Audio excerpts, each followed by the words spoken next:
The all-in-one PC category is always a challenge because there's compromises to be made, but Dell thinks they have a solution with the XPS 27, which just had a revision. Today, I'll tell you what's awesome about it and what's not. Stay tuned.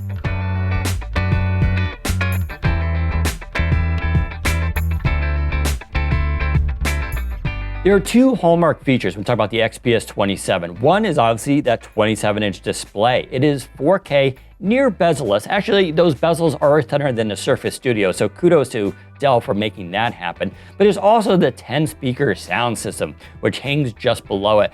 Now, a lot of people have complained that the XPS 27 is a little bit ugly because of that giant chin, but hey, they packed in 10 speakers plus a Windows Hello camera all into that, making the payoff quite significant.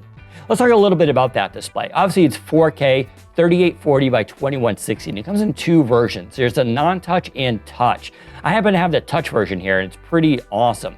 It's also a very color-accurate display, making it very ideal for people who work in video and photo editing. For instance, it gets 100% sRGB, which isn't that hard. A lot of laptops get that, but it also gets 100% Adobe RGB, which is definitely more difficult. That makes this one of the best displays that I've ever used. Now, there is a downside here. You cannot use a pen with it. And that's where the Surface Studio gets its edge, as a lot of people can use it for drawing and artistry work, where you can't do that with the Dell XPS 27. Getting back to those speakers, there are 10 of them. I won't go through each one as there's quite a bit, but it's 50 watts per channel. It gets very loud. For instance, when I'm using Windows, I need to keep the volume at 10 just to use it normally. If it goes up to 80, it's about as loud as I can tolerate. And it goes over to 100 decibels when fully maxed out. It's pretty impressive, and it makes it one of the best sound systems available. Now, it won't compete with your home stereo system if you're an audiophile, but for a lot of people, this is easily the best sound system you'll get with any PC. All right, let's talk a little bit about build quality here. This is CNC machined aluminum. It is the XPS line, so as you would expect, it is super high quality. Of course, it also weighs around 40 pounds or 17 kilograms, which is not light. So you wouldn't want to move this around too often. That base also has rubber feet on it, making it very secure. Now, in terms of hardware, there are two versions. There is a Intel Core i5 7400, so that's Kaby Lake, and there's also a Intel Core i7 7700. Both of those are quad-core processors. We have the 7th generation Core i7 model here, and it's very powerful. It also comes with 16 gigabytes of RAM, but it can go up to 64 gigabytes if you pop open that back panel.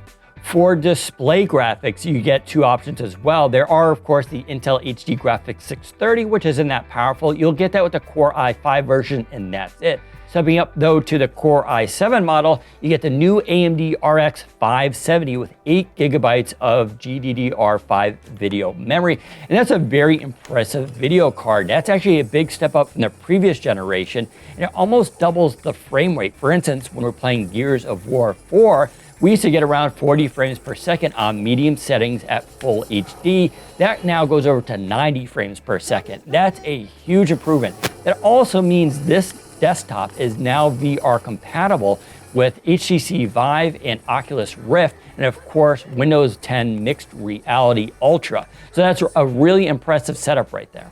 When it comes to ports, there are quite a lot in this device, and it's a little bit complicated. On the side, there's a USB 3.0 port, along with PowerShare, and a full SD card reader. I really like the placement here. It is quick access. Turning to the back, there are 4 USB 3.0 ports, 1 HDMI out, 1 DisplayPort 1.2, and 2 Thunderbolt 3 Type-C ports on the back, which are really impressive. You also get Gigabyte Ethernet and 1 audio out. Now let's talk about those Thunderbolt 3 ports. That sounds awesome, but like all Thunderbolt 3s, there are exceptions.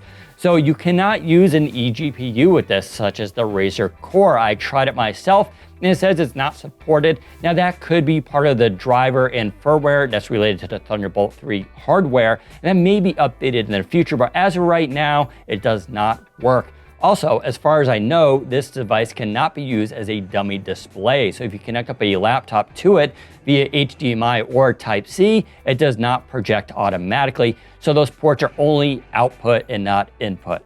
Finally, for internal storage, there is 500 gigabytes of SSD. That's the Samsung PM961, at least in the high-end version. On the low end, you're going to get a hybrid system. Now, that SSD is excellent. It gets some of the best read and write times I have come across. Now, all this comes in a very expensive package, costing $2,600 for the high end, although the $1,399 price tag for the low end is not so bad. Overall, though, I really like the XPS 27 and had no issues with it.